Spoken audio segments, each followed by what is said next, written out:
एक राजा के राज दरबार में एक आदमी आया और बोला, मैं पारखी हूं, मुझे आप नौकरी पर रख लीजिए। राजा बोला, नौकरी पे तो रख लूंगा, पर तनख्वाह 1 रुपए नहीं दूंगा, सिर्फ 1 पाव गुड़ और घुंघरे मिलेंगे। पारखी बोला, ठीक है हुजूर। कुछ ही दिन बाद राजा एक घोड़ा खरीद कर लाए। उन्होंने पारखी से पूछा, बताओ इस घोड़े के बारे में क्या कहते हो। पारखी बोला, हुजूर ये घोड़ा है ही नहीं, ये तो गाय है। राजा चौंक गए। उन्होंने घोड़े बेचने वाले को बुलाया।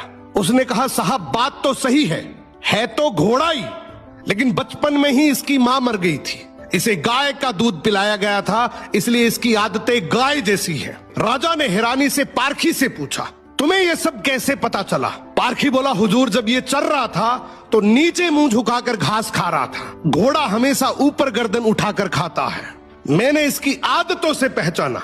राजा खुश होकर बोले, आज से तुम्हें आधा किलो गुड़ और आधा किलो घुंघरे मिलेंगे। कुछ दिन बाद राजा ने फिर पूछा, मेरी रानी कैसी है, बहुत प्रिय है मुझे। पारखी बोला, हुजूर आपकी रानी खानदानी नहीं है। राजा को विश्वास नहीं हुआ। उन्होंने ससुराल जाकर पूछा, वहां दादी ने बताया, बचपन में इसकी मां गुजर गई थी, पाला तो मैंने है मगर दूध इसे दाई मां ने पिलाया है। राजा ने पारखी से फिर पूछा, रानी के बारे में तुझे कैसे पता। पारखी बोला, हुजूर इसके स्वभाव से खानदानी रानी में शालीनता होती है, मगर ये नौकरों पे चिल्लाती है, गाली देती है, इसकी आदतों से पहचान गया कि ये खानदानी नहीं है। अब राजा बोले, चलो मेरे बारे में बताओ। पारखी बोला, जान की माफी दे तो बताऊं। राजा बोले, माफी है, सच सच बताओ। पारखी बोला, आप राजवंश के नहीं हैं, आप मुझे भड़बूजे लगते हैं, गुड़ और भंगूरे सेकने वाले। राजा घबरा गए।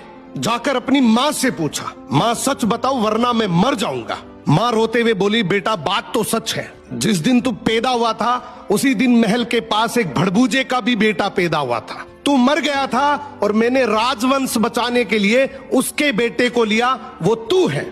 राजा ये सुनकर दुखी भी हुए और खुश भी हुए।